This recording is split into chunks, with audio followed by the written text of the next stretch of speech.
ጤና ይስጥልን ተመልካቾች፣ ሳምንታዊው ኤንቢሲ ቢዝነስ ተጀምሯል። በሳምንቱ የተከናወኑ አበይት የቢዝነስ መረጃዎችን ወደ እናንተ ያደረስኩ ሀሴት ኃይሉ አብራችሁ ቆይታ አደርጋለሁ። እንድትከታተሉን በአክብሮት እየጋበዝኩ ወደ ቀዳሚ መረጃችን እናልፋለን። ኢትዮጵያ በ6 ወራት ውስጥ 1.35 ቢሊዮን ዶላር ከቡና ኤክስፖርት ገቢ አገኘች። የኢትዮጵያ ቡናና ሻይ ባለስልጣን እንዳስታወቀው ሀገሪቱ በ2018 በጀት ዓመት የመጀመሪያ 6 ወራት ውስጥ 200 ሺህ ቶን ገደማ ቡናን ለውጭ ገበያ በማቅረብ 1.35 ቢሊዮን ዶላር ገቢን አግኝታለች። ገቢው ካለፈው በጀት ዓመት ተመሳሳይ ወቅት ጋር ሲነጻጸር የ350 ሚሊዮን ዶላር ብልጫ ያለው ሲሆን ለውጭ ገበያ የቀረበው የቡና መጠን መጨመሩ እንዲሁም የውጭ ምንዛሬ ገቢ መሻሻል ለውጤቱ መገኘት ከፍተኛ ሚና መጫወቱ ተመላክቷል። በበጀት ዓመቱ የመጀመሪያ አጋማሽ የተገኘው ገቢ ኢትዮጵያ በጠቅላላው የ2015 በጀት ዓመት ካገኘችው የ1.32 ቢሊዮን ዶላር የቡና ኤክስፖርት ገቢ ብልጫ አለው የተባለው መንግስት እንግዲህ በ2018 በጀት ዓመት 3 ቢሊዮን ዶላር ከቡና ኤክስፖርት ለማግኘት ግብ ያስቀመጠ ሲሆን በመጀመሪያዎቹ 6 ወራት የተመዘገበው አፈጻጸም ደግሞ የተቀመጠውን ግብ ለማሳካት እንደሚያስችል ታምኖበታል። በጠንካራ ወዳጅነት ላይ የተመሰረተው የኢትዮጵያና የጃፓን የኢኮኖሚ አጋርነትን ለማጠናከር ያለመው የኢትዮ ጃፓን ቢዝነስ ፎረም ተካሂዷል። በፎረሙ ላይ በጃፓን የውጭ ጉዳይ ሚኒስትር ዴኤታ ኩሚኒስቱ አያኖ የተመራና ከ35 በላይ የጃፓን ኩባንያዎች የተውጣጡ የንግድና የኢንቨስትመንት የልዑክ ቡድን፣ የኢትዮጵያ ከፍተኛ የመንግስት ስራ ኃላፊዎችና የቢዝነስ ማህበረሰብ ተወካዮች ተሳትፈውበታል። በሁለቱ ሀገራት መካከል የንግድና የኢንቨስትመንት ግንኙነትን በማጠናከር የጋራ ጥቅምን ለማጽናት እንዲሁም በዘርፎች መካከል መልካም ተሞክሮዎችን ለመለዋወጥ ማስቻሉም በፎረሙ ተመላክቷል። ተመልካቾች ይህንን ጉዳይ በዝርዝር እንመለከተዋለን።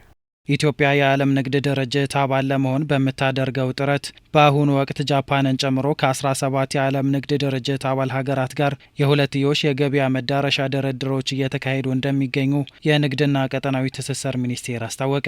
የኢትዮ ጃፓን የቢዝነስ ፎረም በርካታ ባለድርሻ አካላት በተገኙበት በአዲስ አበባ ተካሂዷል። ሁለቱ ሀገራት ግንኙነታቸውን የጀመሩት በ1930ዎቹ ሲሆን ይህም ኢትዮጵያ የመጀመሪያዋ ከጃፓን ጋር ግንኙነት የመሰረተች አፍሪካዊት ሀገር ያደርጋል። የኢትዮጵያና ጃፓን ወዳጅነት በጊዜ ሂደት እየተጠናከረ መምጣቱን በቢዝነስ ፎረሙ መክፈቻ ላይ የገለጹት የኢትዮጵያ ኢንቨስትመንት ኮሚሽነር ዘለቀ ተመስገን የሁለቱ ሀገራት ግንኙነት በመከባበርና መተማመን ላይ የተመሰረተ መሆኑን አስረድተዋል። ኢትዮጵያና ጃፓን በኢኮኖሚ በፖለቲካና በተለያዩ ሌሎች የትብብር መስኮች ውስጥ ጠንካራ አጋርነት አላቸው። ይህ አጋርነት ከ1930 ጀምሮ የዲፕሎማሲያዊ ግንኙነታችን ከተመሰረተ ጊዜ አንስቶ እየተጠናከረ መጥቷል። የኢትዮጵያና የጃፓን ግንኙነት በጋራ መተማመን፣ መከባበር እንዲሁም የሁለቱም ወገኖች ተጠቃሚነት ላይ የተመሰረተ ነው። በኢትዮጵያ ኢንቨስት እያደረጉ የሚገኙ የጃፓን ኩባንያዎች ቁጥር ባለፉት 10 ዓመታት ውስጥ ከእጥፍ በላይ ጭማሪን አሳይቷል። ከ10 ዓመት በፊት በኢትዮጵያ የነበሩት የጃፓን ኩባንያዎች 15 ብቻ መሆናቸውን ያስታወሱት የጃፓን የውጭ ጉዳይ ሚኒስትር ዴኤታ ኩኒሚጹ አያኖ በአሁኑ ወቅት ይህ ቁጥር ወደ 35 ከፍ ማለቱን ተናግረዋል። በአሁን ጊዜ የተሰማሩ የጃፓን ኩባንያዎች ቁጥር በፊት ከነበረው ከእጥፍ በላይ በመጨመር 35 ደርሷል። እነዚህም ከተለያዩ ዘርፎች የመጡ ናቸው። በ2050 አፍሪካ የዓለም ሕዝብ 1/4 መገኛ እንደምትሆን የሚጠበቅ ሲሆን ይህ ሁኔታ የኩባንያዎችን ዓለም አቀፍ እይታና ትኩረት ወደ አህጉር አፍሪካ እንዲያመራ እድል የፈጠረ ነው። በሁለቱ ሀገራት መካከል ያለው የንግድ ልውውጥም ቢሆን በየዓመቱ እድገትን እያሳየ መምጣቱን የገለጹት የንግድና ቀጠናዊ ትስስር ሚኒስትር ዶክተር ካሳሁን ጎፌ በ2024 የንግድ ልውውጣቸው ከ337 ሚሊዮን ዶላር በላይ ደርሷል ብለዋል። በሁለቱ ሀገሮቻችን መካከል ያለው የሁለትዮሽ የንግድ መጠን አንዳንድ ጊዜ መለዋወጥ ቢያሳይም በመሰረቱ በአዎንታዊነት ደረጃ እየተንቀሳቀሰ ይገኛል። በተለይም በጃፓን ገበያ ላይ የኢትዮጵያ የግብርና ምርቶች በተለይ ቡና፣ ሰሊጥና የአበባ ምርቶች ፍላጎት በከፍተኛ ደረጃ እያደገ መጥቷል። ይህ የሚያድግ ፍላጎት በ2024 የንግድ መጠናችንን ወደ 307.2 ሚሊዮን የአሜሪካን ዶላር ደርሷል። ኢትዮጵያ ፈጣን ኢኮኖሚያዊ እድገትን እያስመዘገቡ ከሚገኙ ሀገራት መካከል የምትመደብ መሆኗ የተነሳ ሲሆን ኢትዮጵያ ያላት የሎጂስቲክስ አቅም የአልሚዎችን ትኩረት የሳበና ጥሩ እድል የፈጠረ መሆኑ ነው የተመላከተው። ኢትዮጵያ ከ130 ሚሊዮን በላይ ሕዝብ በፍጥነት የሚያድግ ኢኮኖሚ ያላት ሀገር ናት። ባላት ጂኦግራፊያዊ አቀማመጥ ምክንያትም የአፍሪካ መግቢያ በር መሆን ችላለች። በዚህም በኢትዮጵያ ውስጥ ኢንቨስትመንት ማቋቋም የሚፈልግ የጃፓን ኩባንያ የኢትዮጵያ አየር መንገድንና በመንግስት የተገነቡ ሌሎች የሎጂስቲክስ መሰረተ ልማቶችን በመጠቀም በቀላሉ ወደ አብዛኞቹ አፍሪካ ሀገሮች መድረስ ይችላል። ይህ እኛንም ሆነ ኢንቨስተሮችን ለ1.4 ቢሊዮን በላይ ሰዎች ባለው ገበያ ምርቶቻቸውን ማቅረብ የሚያስችል እድል ይፈጥራል። Ethiopia's potentials as a logistic hub and regional industrial base ኢትዮጵያ እንደ ሎጂስቲክስ ማዕከልና ክልላዊ ኢንዱስትሪ ላይ ያላት መሰረት የጃፓንን ኩባንያዎች ትኩረት እየሳበ ነው። በተጨማሪም በቅርብ ዓመታት ውስጥ በጠቅላይ ሚኒስትር አብይ አህመድ መሪነት ኢትዮጵያ ከመንግስት መር ኢኮኖሚ ወደ ግል ዘርፍ የሚመራው ኢኮኖሚ መሰረታዊ ሽግግር ለማሳካት የማክሮ ኢኮኖሚ ማሻሻያ እያካሄደች መሆኑን እገነዘባለሁ። ኢትዮጵያ የዓለም ንግድ ድርጅት አባል ለመሆን የተለያዩ ጥረቶችን እያደረገች እንደምትገኝ የሚታወቅ ሲሆን በአሁኑ ወቅት ጃፓንን ጨምሮ ከ17 የዓለም ንግድ ድርጅት አባል ሀገራት ጋር የሁለትዮሽ የገበያ መዳረሻ ድርድሮች እየተካሄዱ እንደሚገኙ ተጠቁሟል። የውጭ ሀገራት አልሚዎች በኢትዮጵያ የተለያዩ ዘርፎች እንዲሳተፉ ወሳኝ የኢኮኖሚ ዘርፎችን ክፍት ማድረጓም ተገልጿል። በብዙ ሀገራት የንግድ ውህደት አውድ ውስጥ ኢትዮጵያ ወደ ዓለም ንግድ ድርጅት ለመቀላቀል በቀድሞ የነበሩ አሰራሮች ላይ ከፍተኛ ማሻሻያዎችን እያከናወነች ትገኛለች። ይህም የንግድ አሰራሮችን ደህንነታቸው የተጠበቀ ፍትሐዊ፣ ተገማችና በሕግ ላይ የተመሰረተ ስርዓት ውስጥ የተቀመጡ መሆናቸውን ለማረጋገጥ ያለመ ነው። ይህ ረጅም ጉዞ ቢሆንም የዓለም ንግድ ድርጅትን የመቀላቀል ሂደታችን በጽኑ ቁርጠኝነትና በግልጽ እርምጃ እየመራን እንገኛለን። ባለፈው ዓመት ብቻ 2 የስራ ቡድን ስብሰባዎች በስኬት አጠናቀናል። እናም ይህ ሂደት በ2026 ለመጨረስ በጥልቀት እየሰራን እንገኛለን። በዚህ መሰረት ጃፓንን ጨምሮ ከ17 የዓለም ንግድ ድርጅት አባል ሀገራት ጋር የሁለትዮሽ የገበያ መዳረሻ ድርድሮችን እያካሄድን ነው። ከእነዚህ ሀገራት መካከል ከ8ቱ ጋር ውይይቱን በስኬት አጠናቀናል። የኢትዮጵያ መንግስት ብዙ የኢኮኖሚ ዘርፎችን ከፍቶ የውጭ ኢንቨስተሮች በኢትዮጵያ ኢኮኖሚ ውስጥ ያላቸውን ተሳትፎ እንዲያሰፉ እድል ፈጥሯል። እንደ ባንክና ቴሌኮሙኒኬሽን ያሉ ዋና ዋና ዘርፎች ለኢንቨስተሮች ተከፍተዋል። በቅርቡም የንግድ ዘርፉ ለውጭ ኢንቨስተሮች ክፍት የተደረገ ሲሆን ይህም ኢምፖርት ኤክስፖርት፣ የጅምላ ንግድና የችርቻሮ ንግድን ያካትታል። እነዚህና ተመሳሳይ እድሎች ለጃፓን ኩባንያዎች እንዲሁም ከዓለም አቀፍ በሁሉም አቅጣጫ ለሚመጡ ሌሎች የውጭ ኩባንያዎች አዳዲስ እድሎችን ይፈጥራሉ። የጃፓን መንግስት በኢትዮጵያ ለሚከናወኑ ወሳኝ የሰብአዊ ድጋፍ፣ መልሶ ማቋቋምና ዘላቂ የልማት ስራዎች የሚውል 10.5 ሚሊዮን የአሜሪካ ዶላር ድጋፍ ማድረጓ ከሰሞኑ የተገለጸ ሲሆን ይህም በሁለቱ ሀገራት መካከል ያለው ግንኙነት ከንግድ ባሻገር በትብብር ላይ የተመሰረተ መሆኑን የሚያሳይ ነው ተብሏል።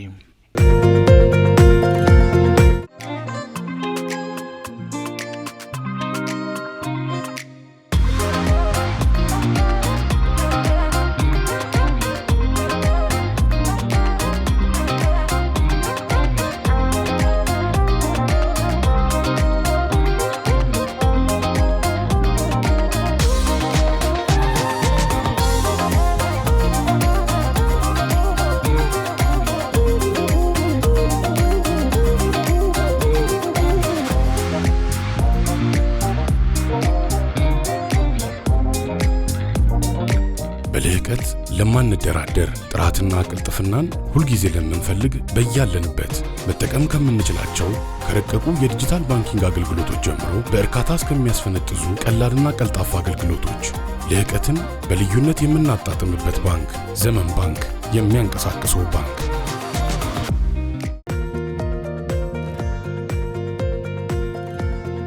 የተባበሩት መንግስታት ድርጅት ጃፓን በኢትዮጵያ ለሰብአዊ ድጋፍና ልማት ያደረገችውን የ10.5 ሚሊዮን ዶላር ድጋፍ የተቀበለው በያዝነው በዚህ ሳምንት ነው። የጃፓን መንግስት በኢትዮጵያ ለሚከናወኑ ወሳኝ የሰብአዊ ድጋፍ፣ የመልሶ ማቋቋምና ዘላቂ የልማት ስራዎች የሚውል የ10.5 ሚሊዮን ዶላር አሊያም ደግሞ የ1.62 ቢሊዮን ብር ገደማ ድጋፍ ማድረጉን ነው የተባበሩት መንግስታት ድርጅት የገለጸው። ይህ የገንዘብ ድጋፍ እንግዲህ በዋናነት በተባበሩት መንግስታት ድርጅት ተቋማት በኩል የሚተገበር ሲሆን በአየር ንብረት ለውጥና መፈናቀል ምክንያት የተከሰቱ አስቸኳይ ፍላጎቶችን ለማሟላት እንዲሁም ለተጎዱ ማህበረሰቦች የማቋቋም አቅምን ለማጠናከር እንደሚውል ተገልጿል። በተጨማሪም እንግዲህ ለኑሮ ማሻሻያና ለመሰረታዊ አገልግሎቶች አቅርቦት የሚውል ነውም ተብሏል። ይህ እርዳታ ጃፓን በኢትዮጵያ ሰላም፣ ዘላቂ ደህንነትና ልማትን እንዲሰፍን ያላትን ቁርጠኝነት የሚያሳይ እንደሆነም ነው የተነገረው። ድጋፉ የኢትዮጵያን የ10 ዓመት የልማት እቅድና የተባበሩት መንግስታት ድርጅት የዘላቂ ልማት የትብብር ማዕቀፍን ለማሳካት የሚደረገውን ጥረት በእጅጉ የሚያግዝ መሆኑን ተመድ አመላክቷል። የማክሮ ኢኮኖሚ ማሻሻያው በኢትዮጵያ ዘመናዊ የችርቻሮ ንግድን ለማስፋፋትና የውጭ ባለሀብቶችን ለመሳብ እድል መፍጠሩን የገንዘብ ሚኒስትር አህመድ ሺዴ የገለጹት በያዝነው በዚህ ሳምንት ነው። በሚድሮክ ኢንቨስትመንት ግሩፕ ስር የሚገኘው ኪዩንስ ሱፐርማርኬት የንግድ ስያሜውን ከነሙሉ አሰራሩ የመጋራትና የአቅርቦት አጋርነት ስምምነትን ከዓለም አቀፉ የችርቻሮ ንግድ ተቋም ካርፎር ጋር መፈራረሙን በአብነት አንስተውታል። በማሻሻያው የችርቻሮ ንግድ ለውጭ ገበያ ክፍት መደረጉን የገንዘብ ሚኒስትሩ አስታውሰው ይህንንም ተከትሎ አቅም ያላቸው ተቋማት እየመጡ መሆናቸውን አስታውቀዋል። በዚህም እንግዲህ በኢትዮጵያ ዘመናዊ የችርቻሮ ንግድን ማሳለጥ የሚያስችሉ አሰራሮች መዘርጋታቸውን ተናግረዋል። የፈረንሳዩ ካርፎር ግሩፕም የዚህ ማሳያ መሆኑን በመጥቀስ ሚድሮክ ግሩፕ ይህንን እድል በመጠቀም ላደረገውም ጥረት ምስጋናን አቅርበዋል። ተቋማቱ ያደረጉት ስምምነት ኢትዮጵያውያን ጥራት ያላቸው ምርቶችን እንዲያገኙ እንዲሁም ደግሞ የኢትዮጵያ ምርቶች በዓለም አቀፍ ገበያ እንዲተዋወቁ እድል ይፈጥራልን ብለዋል። የሚድሮክ ኢንቨስትመንት ግሩፕ ዋና ስራ አስፈጻሚ ጀማል አህመድ በበኩላቸው ስምምነቱ የሀገር ውስጥ ምርትን በዓለም አቀፍ የንግድና ጥራት ደረጃዎች ላይ ለማጣጣም እንደሚረዳም አንስተዋል። በስምምነቱ መሰረት እንግዲህ ነባር የኪዩንስ ሱፐርማርኬቶችን በካርፎር ስያሜ ከመቀየርም ባሻገር በተለያዩ የሀገሪቱ ከተሞች ቅርንጫፎችን የማስፋፋት እቅድ መያዙንም አመላክተዋል። ሚድሮክ እንግዲህ የሚያመርታቸውን እንደ ቡና፣ ሻይ፣ ቅመማ ቅመም፣ አበባና ፍራፍሬ ያሉ ምርቶችን በካርፎር ዓለም አቀፍ መረብ አማካኝነት ለዓለም ገበያ ለማቅረብ ምቹ ሁኔታን እንደሚፈጥር ገልጸዋል። በኢትዮጵያ ዘመናዊ የችርቻሮ ንግድን ለማስፋፋትና እሴት የተጨመረባቸው ምርቶችን ለዓለም ገበያ ለማቅረብ ጉልህ ሚና ይጫወታልም ነው ያሉት። የኢትዮጵያ ኢኮኖሚ ማሻሻያ ሪፎርም እሴት የተጨመረባቸውን ምርቶችን ለዓለም ገበያ ለማቅረብ ያስችላልም ነው ያሉት። ካርፎር በዓለም ዙሪያ ከ15000 በላይ መደብሮች ያሉት ሲሆን እንደ አውሮፓውያን አቆጣጠር በ2024 ብቻ 94.6 ቢሊዮን ዩሮ ገቢን ያስመዘገበ ግዙፍ ኩባንያ ነው። ተመልካቾች የኤንቢሲ ቢዝነሳችን አሁንም ወደ እናንተ መድረሱን ቀጥሏል። ሌላኛው በዝርዝር የምንመለከተው የምጣኔ ሀብት መረጃችን አልፈናል። ብራዚል፣ ቪየትናም፣ ኮሎምቢያ፣ ኢንዶኔዥያና ኢትዮጵያ ከዓለም ከፍተኛ የቡና አምራች ሀገራት መካከል ይጠቀሳሉ። የኢትዮጵያ ቡና ጥራቱን ጠብቆ እሴት ተጨምሮበት ወደ ገበያ ለማቅረብ እየተደረገ ያለው ጥረት እንደሚቀጥልም የኢትዮጵያ ቡናና ሻይ ባለስልጣን አስታውቋል። የቡና ምርታማነትን ከማሳደግ ባሻገር የገበያ አድማስን የማስፋት ጥረት እንደ ሀገር ሰፊ ትኩረት የተሰጠው ጉዳይ ነው። በባለፈው በጀት ዓመት በአጠቃላይ ከ470 ሺህ ቶን በላይ ቡና ለውጭ ገበያ በማቅረብ 2.6 ቢሊዮን ዶላር ገቢ መገኘቱ ይታወሳል። በ2018 በጀት ዓመትም ከ3 ቢሊዮን ዶላር በላይ ገቢ ለማግኘት መታቀዱ ይታወቃል። በበጀት ዓመቱ በ5 ወራት ውስጥ ብቻ 1.6 ቢሊዮን ዶላር ከቡና ሽያጭ ማግኘት መቻሉም ነው የተገለጸው። ቡና ጥራቱ ተጠብቆ እሴት ተጨምሮ ወደ ገበያ እንዲቀርብና የሀገር ኢኮኖሚን የሚደግፍ ሆኖ እንዲቀጥል ለማስቻል ካቦድ ስፔሻሊቲ ኮፊ ሮስተርስ የተሰኘ ድርጅት ከቡናና ሻይ ባለስልጣን ፈቃድ በማግኘት በቢዝነስ የስራ ዕድልና ፈጠራ መሰማራታቸውን አስታውቀዋል። በአሜሪካ ኮሎራዶ የኢትዮጵያን ቡና ከማስተዋወቅ ባለፈ የ25 ዓመታት ልምድን ወደ ሀገር ቤት ይዞ በመምጣት በቤተ መንግስት ውስጥ ቡናን በጥራት እያቀረቡ መሆናቸውንም ይገልጻሉ። ካቦድ ኮፊ የአሜሪካ ብራንድ ነው።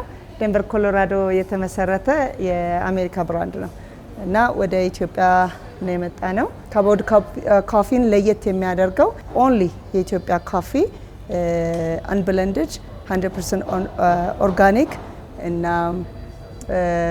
በቃ በርዝ ፕሌስ ኦፍ ኮፊ ብቻ ሰርቭ የሚያደርግ ነው።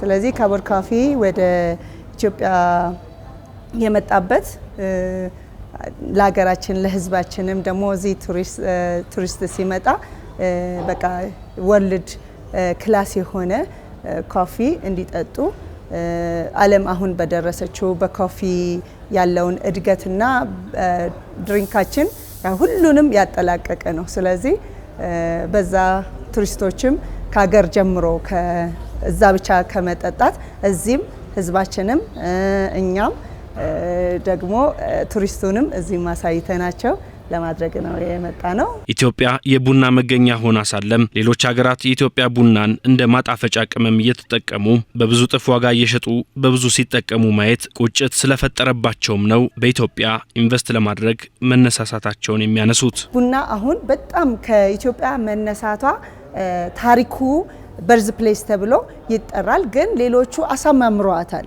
ማለት ቡናዋን በተለያየ ነገር አቅርበዋልና በጣም ቫልዩ አድ የተደረገ በዓለም ላይ የታወቀ ነገር ነው። ስለዚህ እንደ ኢትዮጵያዊ እንደ አሜሪካዊ ብናወራ አሁን እዛ ብራንድ ክሬኤት ስናደርግ በቃ ኩራታችን ነው።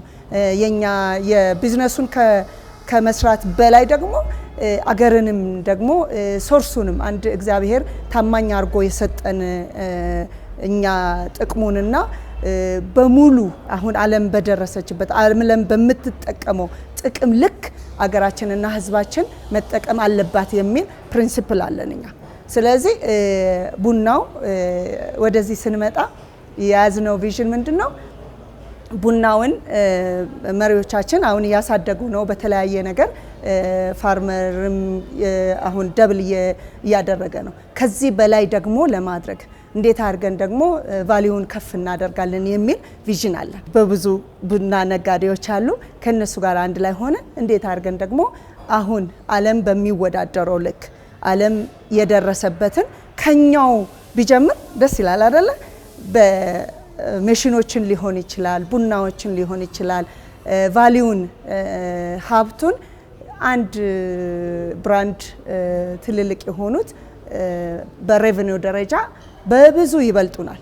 ስለዚህ ለምንድን ነው እኛ ደግሞ በትልቁ ማናደርገው? ስለዚህ ያ ቪዥኑ ከገበሬዎችም ከግለሰቦችም ከነጋዴዎችም ከኢንተርፕረነሮችም ከወጣቶችም ከነገ ትውልዶችም ጋር እየተወያየን ያንን ደረጃ አንድ ላይ ለመድረስ ያ ቪዥን አለን። የኢትዮጵያ ቡናና ሻይ ባለስልጣን ዋና ዳይሬክተር ዶክተር አዱኛ ደበላ ጥራት ያለው የሀገር ውስጥ ቡናን በማቅረብ የሀገር ገጽታን ከማስተዋወቅ ባሻገር ለውጭ ምንዛሬ የሚኖረው ጠቀሜታም ከፍተኛ መሆኑን አንስተዋል። ቡና ካለፉት ከለውጡ ወዲህ ከ4-5 ዓመታት ወዲህ በጣም ቫይብራንት በሆነ መልኩ ለውጦች እየታዩበት ያለ ሁሉንም ያነቃቃ ብዙዎችንም ከተለያዩ ስፍራ አምጥተው እንግዲህ በዚህ ስፍራ ኢንቨስት እንዲያደርጉ የተደረገበት ዓመት ነው። እንግዲህ ከ600 እና 700 ሚሊዮን ተነስተን ዛሬ ላይ ወደ 3 ቢሊዮን እየገሰገስን 2.6 ደርሰናል። 3 ቢሊዮን እና ከዛ በላይ ለማምጣት እየሰራን ያለንበት ሁኔታ የደረስንበት ነው። ስለዚህ ይህ ካቦድ ኮፊ የተከፈተበት በዋናነት መንግስት በፈቀደውና ባዘጋጀ በፈቀደላቸው እና ባመቻቸው የዚህ የቡና ሾፕ ኮፊ ሾፕ እና ፖሊሲ አሰራር ስርዓቶችን ሁለንተናዊ ነገሮችን በማስተካከል ድሮ በዚህ ስፍራ ማለት በማይቻልበት በቤተ መንግስት ቡና ከፍ ብላ እንድትታይ እድል ስለሰጠን መንግስታችንን እጅግ አድርገን እናመሰግናለን። በዓለም ቁጥር 1 ተመራጭ የሆነው አረቢካ ቡና መገኛ የሆነችው ኢትዮጵያ የምርቱን ብዛትና ጥራት በማሻሻል ለገበያ በማቅረብ የስራ ዕድልን በመፍጠር ከዘርፉ የምታገኘውን ጥቅም ለማሳደግ እየሰራች እንደምትገኝም ተጠቁሟል።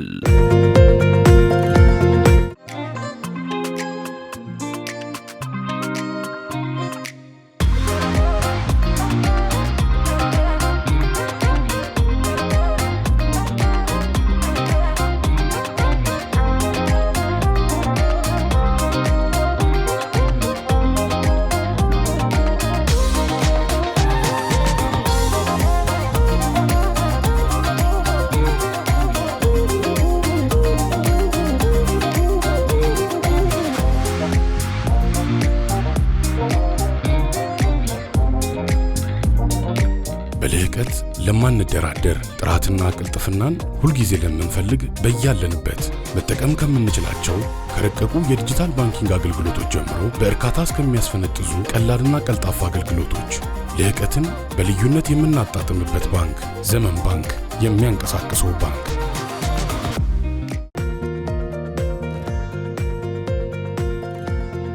የጃፓን ኩባንያዎች የቢሾፍቱ ዓለም አቀፍ አውሮፕላን አየር ማረፊያን ጨምሮ በሌሎች የትራንስፖርት መሰረተ ልማቶች ግንባታ ላይ ለመሳተፍ ከፍተኛ ፍላጎት እንዳላቸው ገልጸዋል። የጃፓን ኩባንያዎች በኢትዮጵያ በዲጂታል ቴክኖሎጂ፣ በኢንዱስትሪ፣ በኃይል ልማት፣ በአግሮ ፕሮሰሲንግ፣ በሎጂስቲክና በሌሎችም ዘርፎች ላይ ያሉ ምቹ የኢንቨስትመንት እድሎችን እንዲጠቀሙም የገንዘብ ሚኒስትር አህመድ ሽዴ ጥሪ አቅርበዋል። ሚኒስትሩ ከ40 በላይ ከሚሆኑ የጃፓን ኩባንያዎች ተውጣቶ በኢትዮጵያ ጉብኝት በማድረግ ላይ ከሚገኘው የሀገሪቱ የንግድ ልዑክ ቡድን አባላት ጋር ተወያይተዋል። ኢትዮጵያ ባካሄደቻቸው ሀገር በቀል የኢኮኖሚ ሪፎርም ለግሉ ክፍል ኢኮኖሚ ምቹ ከባቢን መፍጠሩን የገለጹት ሚኒስትሩ በኢንቨስትመንት ለሚሳተፉ የውጭ ኩባንያዎችም ተደጋጋሚ ቀረጥ ማስቀረትን ጨምሮ ሌሎች ማበረታቻዎች መኖራቸውን ገልጸዋል። በኢትዮጵያ በኢንቨስትመንት ዘርፍ መሳተፍ ለሚፈልጉ የጃፓን ኩባንያዎችም በኢንቨስትመንት ኮሚሽን እነርሱን ብቻ የሚያስተናግድ ዴክስ ለመክፈት መንግስት ዝግጁ ነው ብለዋል። የጃፓን ኩባንያ ተወካዮች በበኩላቸውም የቢሾፍቱ ዓለም አቀፍ አውሮፕላን ማረፊያን ጨምሮ በሌሎች የትራንስፖርት መሰረተ ልማቶች ግንባታ ለመሳተፍ ከፍተኛ ፍላጎት እንዳላቸው ገልጸዋል። ሁለቱ ወገኖች እንግዲህ ንግድና ኢንቨስትመንትን ጨምሮ በተለያዩ ዘርፎች ትብብራቸውን ለማጠናከር የሚያስችልም ገንቢ ውይይት ማድረጋቸውን የገንዘብ ሚኒስቴር መረጃ ያመለክታል። ተመልካቾች የኤንቢሲ ቢዝነስ አሁንም ወደ እናንተ መድረሱን ቀጥሏል። የሀገር ውስጥ ምርታማነትን በማሳደግ የውጭ ምንዛሬን ለማዳንና ራስን በራስ ለመቻል የሚደረገውን ጥረት ከፍተኛ ትኩረት በማግኘት የምግብ ኢንዱስትሪዎች ጭምር የሀገር ውስጥ ምርቶችን በስፋት እያመረቱ ይገኛሉ። በዚህም ኢትዮጵያ ለመጀመሪያ ጊዜ የታሸጉ የቦሎቄና የባቄላ ምርቶችን በሀገር ውስጥ ማምረት ጀምራለች። ዳቺ የምግብ ኢንዱስትሪ ለመጀመሪያ ጊዜ የባቄላ፣ ቦሎቄ፣ ሽምብራና የመሳሰሉ 6 አይነት የታሸጉ የጥራጥሬ ምግቦችን በተለያየ መጠን በማቀነባበር ለሀገር ውስጥና ለውጭ ገበያ ማቅረቡን ይፋ አድርጓል። ዳቺ ይፋ ያደረገው ምርቶች አርሶ አደሮችን ተጠቃሚ የሚያደርግና የሚወጣውን የውጭ ምንዛሬን የሚያስቀር እንደሆነም ታምኖበታል። ተመልካቾች ይህንን ጉዳይ በዝርዝር ተከታትለን እንመለሳለን። በሀገር አቀፍ ደረጃ ተግባራዊ እየተደረገ የሚገኘው የኢትዮጵያ ታምርት ንቅናቄ በግብርና በኢንዱስትሪና በቴክኖሎጂ ዘርፎች የውጭ ምርቶችን በሀገር ውስጥ የመተካት ስራ በስፋት እየተከናወነ ይገኛል። ባለፈው የበጀት ዓመት ብቻ የውጭ ምርቶችን በሀገር ውስጥ በመተካት ከ3 ሚሊዮን ቶን በላይ ተኪ ምርቶችን በማምረት 4.5 ቢሊዮን ዶላር የውጭ ምንዛሬ ማዳን መቻሉን የኢንዱስትሪ ሚኒስቴር መረጃ ያመለክታል። የተኪ ምርት ኢኮኖሚውን ከማረጋጋቱን ባለፈ ለዜጎች ሰፊ የስራ ዕድል የፈጠረ ሲሆን ባለፉት 12 ወራት ውስጥ ብቻ ከ150 ሺህ በላይ ለሚሆኑ ዜጎች አዲስ የስራ ዕድል መፈጠሩ ይነገራል። የሀገር ውስጥ ምርታማነትን በማሳደግ የውጭ ምንዛሬን ለማዳንና ራስን በራስ ለመቻል የሚደረገው ጥረት ከፍተኛ ትኩረትን በማግኘት የምግብ ኢንዱስትሪዎች የሀገር ውስጥ ምርቶችን በስፋት እያመረቱ ይገኛሉ። በዚህም ኢትዮጵያ ለመጀመሪያ ጊዜ የታሸጉ የባቄላና የቦሎቄ ምርቶችን በሀገር ውስጥ ማምረት ጀምራለች። ዳቺ የምግብ ኢንዱስትሪ ለመጀመሪያ ጊዜ የባቄላ ቦሎቄ፣ ሽምብራና የመሳሰሉ 6 አይነት የታሸጉ የጥራጥሬ ምግቦችን በተለያየ መጠን በማቀነባበር ለሀገር ውስጥና ለውጭ ገበያ ማቅረቡን ይፋ አድርጓል። ታሸጉ ምግቡ የሚያቀርቡ የፉድ ፋክተሪዎች ኢትዮጵያ ውስጥ አሉ። ዳቺ ግን ለየት የሚያደርገው ቢንስን ወይም ደግሞ እኛ ቦሎቄ ብለን የምንጠራው ነጭ ቦሎቄ፣ ጥቁር ቦሎቄ፣ ቀይ ቦሎቄ፣ ሽምብራ፣ አተር፣ ማሽሩም፣ ስዊት ኮርን እነዚህን የመሳሰሉ በተለያየ አይነት ስኬዩ እስከ 3 ኬጂ 5 ኬጂ ኤክስፖርት የሚያደርግ የመጀመሪያው ካምፓኒ ነው። ኢትዮጵያ ላለፉት በርካታ ዓመታት የጥራጥሬ ምርቶችን ለውጭ ገበያ ስታቀርብ የነበረች ሲሆን በሌሎች ሀገራት እነዚህ ምርቶች ተቀነባብረው ለመመገብ ዝግጁ ሆነው ወደ ሀገር ውስጥ ተመልሰው እየገቡ እንደሚገኙም በመድረኩ ተመላክቷል። ዳቺ በዛሬው ዕለት ይፋ ያደረገው ምርቶች አርሶ አደሮችን ተጠቃሚ የሚያደርግና የሚያወጣውን የውጭ ምንዛሬ የሚያስቀር እንደሆነም ታምኖበታል። ላለፉት ዓመታት ኢትዮጵያ የጥራጥሬ ምርቶችን ለተለያዩ የዓለም ሀገራት እንደምትልክ ይታወቃል። እነዚህ ምርቶች ግን በጥሬ የሚላኩ ሲሆን በፋብሪካ ተመርተው ታሽገው ደግሞ ወደ ሀገር ውስጥ ተመልሰው ይገባሉ። ይፋ ያደረግናቸው የጥራጥሬ ምርቶች ግን እዚሁ ሀገር ተቀነባብረው ደህንነታቸውና ጥራታቸው ተጠብቆ የታሸጉ ምርቶች ናቸው። በዚህም የኢትዮጵያ አርሶ አደሮች ምርቶቻቸውን በቀጥታ ወደ እኛ የሚያመጡ ሲሆን የተረጋጋና ወጥ የገበያ ትስስርን ሊፈጥርላቸው ተችሏል። የዳቺ የምግብ ኢንዱስትሪ የቺፍ ኮሜርሻል ኦፊሰር ቢኒያም ዮሐንስ እንዳሉት ምርቶቹ በሀገር ውስጥ እንደመመረታቸው ለተጠቃሚዎች በተመጣጣኝ ዋጋ ይቀርባሉ። ምርቶቹ በተመጣጣኝ ዋጋ ከመቅረባቸውን ባሻገር የተጠቃሚዎችን ጤንነትና ደህንነትን በመጠበቅ ረገድ ከፍተኛ ሚና አለው ብለዋል። በዋጋ አንጻር ካየ ነው በጣም ኢምፖርት ተደርገው የሚገቡ ምግቦች ላይ ከግማሽ በላይ ዋጋ ይቀንሳል ብለን እንጠብቃለን። አንዱ እሱ ነው። ለምንድን ነው ይሄ የሚሆነው? የመጀመሪያው እዚሁ ገበሬዎቻችን የሚያመርቱት ምርት ነው። ግን ዋጋ ብቻ አይደለም። ኢምፖርት ተደርገው የሚገቡ ምግቦች ሪሊ ፍሬሽ ናቸው። ስለዚህ ይሄ ምግብ ስናቀርበውና እኛ ግን ከማሳ ዳይሬክትሊ ለኢንዲቪጁዋል ስናቀርብ ሪሊ ፍሬሽ የሆኑ በጣም ኦርጋኒክ ሰው ከጤናማ አንጻር ያለው ቫልዩ ከፍ ያለ ነው። መንግስት የኢኮኖሚ ሪፎርም ማሻሻያን መተግበር ከጀመረበት ወቅት አንስቶ የግሉ ተዋናዮች በዘርፉ ምቹ መደላድልን እንደፈጠረላቸው ይነገራል። ቀደም ሲል የነበረው ፖሊሲ ከውጭ የሚገቡ ምርቶችን የሚያበረታታ ነበር። ሆኖም በአሁኑ ወቅት መንግስት በወሰደው እርምጃ ተኪ ምርቶች በስፋት እንዲመረቱ እንዲሁም የግሉ ተዋናይ በዘርፉ በስፋት እንዲሳተፉ ማስቻሉን በመድረኩ ተነስቷል። በኢትዮጵያ ታምርት ንቅናቄ ከ4 ዓመት በፊት የነበረውን የሀገር ውስጥ ገበያን ማሳደግ መቻሉን በኢንዱስትሪ ሚኒስቴር የውጭ ምርቶች ተወዳዳሪነት መሪ ስራ አስፈጻሚ ዘሪሁን አበበ ተናግረዋል። በተለይ የአምራች ኢንዱስትሪው አንዱና ዋና ትኩረት የተሰጣቸው ዘርፍ ሲሆን ለዚህም የአምራች ኢንዱስትሪ ፖሊሲ ተቀርጾ ወደ ስራ ተገብቷል። የዛሬ 3 እና 4 ዓመት ኢትዮጵያ ታምርት የሚል ንቅናቄ በሀገር ደረጃ ተጀምሮ በዚህ ዘርፍ ላይ የተሰማሩ ኢንዱስትሪዎች ምርትና ምርታማነታቸውን እንዲያድግ የሀገር ውስጥ የገበያ ድርሻም በዛው ልክ እንዲያድግ ስራዎች እየተሰሩ ነው። ዛሬ ላይ ባለን መረጃ የገበያ ድርሻችን በሀገር ውስጥ የተመረቱ የገበያ ድርሻ ከ48% በላይ ከፍ ብሏል። የምግብ ኢንዱስትሪው በአሁኑ ወቅት ለ1300 ሰራተኞች የስራ ዕድል የፈጠረ ሲሆን አሃዙን ከ1500 ለማላቅ ውጥን እንዳሉ ተገልጿል። በሚቀጥለው ዓመት ደግሞ በሀገር ውስጥ የሚያመርታቸውን ምርቶች ከ46 ወደ 100 ለማሳደግ መታቀዱም ተመላክቷል። አሁን ላይ ባሉን ፋክተሪዎች 1300 ሰራተኛ ፈጥረናል። ከአንድ ወር በኋላ ሲያልቅ ወደ 280 ሰራተኛ እንቀላቀላለን። ስለዚህ 1580 ሰራተኛ አካባቢ እንደርሳለን። ወደ 4 ፋክተሪዎች ናቸው ያሉን። በሚቀጥለው አንድ አመት 3 ጨምረን 7 እናደርሳለን። ስለዚህ 7 ሲደርስ በጣም ትልቅ ሂውጅ የሆነ ቶታሊ ከ46 ወደ 100 ምንገባበትን አይነት አሁን ላይ 46 እናመርታለን 100 ወደ ማድረግ ያስኬደዋል ማለት ነው። የቲማቲም ድልህን የሚያዘጋጀው 4ኛው የዳቺ የምግብ ኢንዱስትሪ ፋብሪካ በሚቀጥለው ወር ተመርቆ ስራ እንደሚጀምር በመድረኩ ተገልጿል።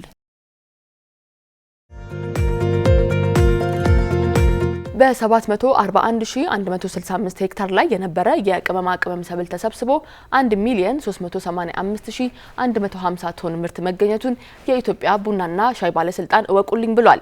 በበጀት ዓመቱ በቅመማ ቅመም ሰብል የተሸፈነው 775,439 ሄክታር መሆኑንም የባለስልጣኑ የቡናና ሻይ ቅመማ ቅመም ልማት መሪ ስራ አስፈጻሚ ፍቃዱ ደፈረሰ ገልጸዋል። ከዚህ ውስጥም እስካሁን ምርት የሚሰጠው በ741,165 ሄክታር ላይ የነበረው የቅመማ ቅመም ሰብል መሆኑንም ገልጸው ምርት ስብሰባውም እንደተጠናቀቀ አመላክተዋል። የቅመማ ቅመሙ አይነትም በርበሬ፣ ዝንጅብል፣ ኮረሪማ፣ እርድ፣ ጥቁር አዝሙድና ነጭ አዝሙድ፣ አብሽ፣ ድንብላል፣ ቁንዶ በርበሬ፣ ሚጥሚጣ፣ ሮዝመሪ፣ ጥምዝና ሌሎችም መሆናቸውን አብራርተዋል። አሁን ላይ የቅመማ ቅመም ሰብል የምርታማነት ሁኔታ በሄክታር 18.4 ኩንታል መሆኑንም አስረድተዋል። የቅመማ ቅመም ዘር ለአርሶ አደር አቅርቦቱን በተመለከተ 1513 ኩንታል በርበሬ፣ 32 ኩንታል ሚጥሚጣ፣ 2444.4 ኩንታል ጥቁር አዝሙድ፣ 406 ኩንታል ነጭ አዝሙድ፣ 1300 ኩንታል አብሽ፣ 868153 ኩንታል ዝንጅብል፣ 90597 ኩንታል እርድ ለተጠቃሚዎች መቅረቡን ገልጸዋል። የምርትና ምርታማነትን ለማሳደግም እንግዲህ የኤክስቴንሽን አገልግሎትን፣ የኩታ ገጠም ልማትን፣ የሙሉ ፓኬጅ አተገባበርን ማጠናከርና አዳዲስ ቴክኖሎጂዎችን መጠቀም ትኩረት እንደተሰጠው ነው ያብራሩት። በተመሳሳይ ባለስልጣኑ በመጀመሪያው መንፈቃ ዓመት 4.854 ሺህ ቶን የሻይ ልማት ምርት መሰብሰቡን ይፋ አድርጓል። በበጀት ዓመቱ እንግዲህ የመጀመሪያ አጋማሽ በባለሀብትና በአርሶ አደር 6396 ሄክታር በሻይ ልማት መሸፈኑን ባለስልጣኑ ገልጿል። ተመልካቾች ለዚህ ሳምንት ያጠናቀርንላችሁ የምጣኔ ሀብት መረጃዎች እነዚህን ይመስሉ ነበር። ሳምንት በሌሎች የምጣኔ ሀብት መረጃዎች ወደ እናንተ እንደርሳለን። እስከ ሳምንት መልካም ሳምንት።